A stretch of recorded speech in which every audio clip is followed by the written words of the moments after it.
Maisonneuve pour question principale. À vous, madame. Merci, Monsieur le Président. Alors, le gouvernement libéral a habitué les Québécois à des projets de transport soit en retard, soit tout simplement jamais complétés.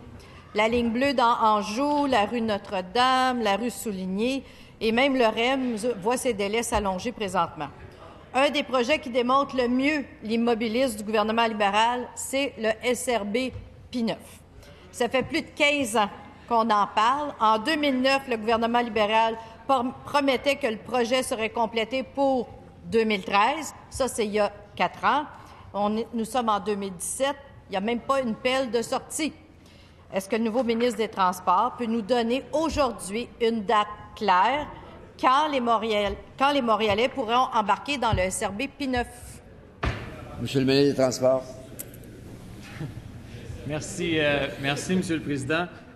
J'apprécie la question parce que c'est un des sujets que j'ai eu l'opportunité de discuter pas plus tard qu'hier avec la nouvelle mairesse de Montréal. Il y a plusieurs sujets importants sur lesquels on s'est penchés ensemble, des sujets qui peuvent changer le quotidien des Montréalais et des Montréalaises, entre autres dans les secteurs qu'elle mentionne, les secteurs du Nord-Est et les secteurs de l'Est de Montréal qui seraient desservis par le SRB P9 et par la ligne bleue qu'elle a également mentionnée dans sa question. On l'a dit, on a été clair depuis mon arrivée en fonction et même bien avant. La ligne bleue sera une priorité pour le développement du transport en commun de l'Est de Montréal, du Nord-Est de Montréal. Bien sûr, Monsieur le Président, il y a la préoccupation qu'une fois arrivés sur la ligne bleue, les gens doivent se déplacer également vers un axe nord-sud. Le SRB P9 fait partie des solutions, donc nous travaillons de façon parallèle sur le projet de la ligne bleue, sur le projet du SRB P9 pour assurer une desserte efficace pour les gens et pour s'assurer en même temps qu'on ne fait pas simplement congestionner la ligne orange avec la ligne bleue, Monsieur le Président.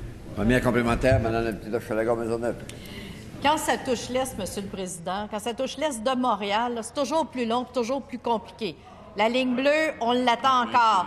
Le SRB P9, aucune date. Le ministre ne s'est engagé à rien. Alors, est-ce qu'on peut au moins avoir un pseudo-échéancier, au moins qu'on puisse au moins espérer? Monsieur le ministre des Transports. Merci, Monsieur le Président. La députée nous dit que les solutions sont toujours plus compliquées vers l'Est. Quand on lui trouve une solution simple, efficace, rapide vers l'Ouest, ils nous disent que ça va trop vite et que ce n'est pas une solution qui est appropriée pour eux. Alors, Monsieur le Président, nous travaillons sur des solutions concrètes pour les gens du Nord-Est de Montréal, pour les gens de l'Est de Montréal, que ce soit la ligne bleue, que ce soit le SRB P9.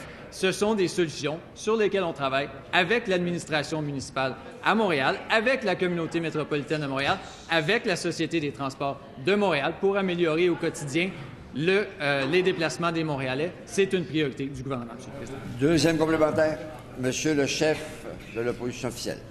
Les gens de l'Est de Montréal, les gens de Rosemont, que je représente, les gens qui sont pourtant représentés par des députés de votre groupe parlementaire, ne vous croient plus. Pour le REM dans l'Ouest, loi spéciale, budget spécial. Pour les transports en commun dans l'Est, des belles paroles, comme disait M. Parizeau, des paroles verbales. On ne peut même pas avoir un calendrier. Et ce gouvernement a voté contre une motion qui demandait de commencer à creuser la ligne bleue avant la fin de leur mandat. Ça qu'allez-vous commencer à agir plutôt que de consulter? Monsieur le ministre des Transports. Merci. Merci, Monsieur le Président. Pourtant, pas plus tard que la semaine dernière, nous avons été très clairs avec les députés de l'opposition quant à la nécessité de travailler sur la ligne bleue et d'y travailler très rapidement. J'ai indiqué à cette Chambre que j'avais l'intention de présenter rapidement à mes collègues du Conseil des ministres une solution pour la ligne bleue qui nous permettrait de commencer des travaux préparatoires dès l'approbation. Alors, Monsieur le Président, l'enjeu de la ligne bleue, c'est un enjeu qu'on discute de façon quotidienne à l'intérieur du caucus libéral. On en discute avec la députée d'Anjou, on en discute avec le député de Viau, la députée de Jeanne-Mance-Vigée. Monsieur le Président, la ligne bleue, le SRB P9 sont au cœur de nos préoccupations pour faire avancer les dossiers de transport à Montréal.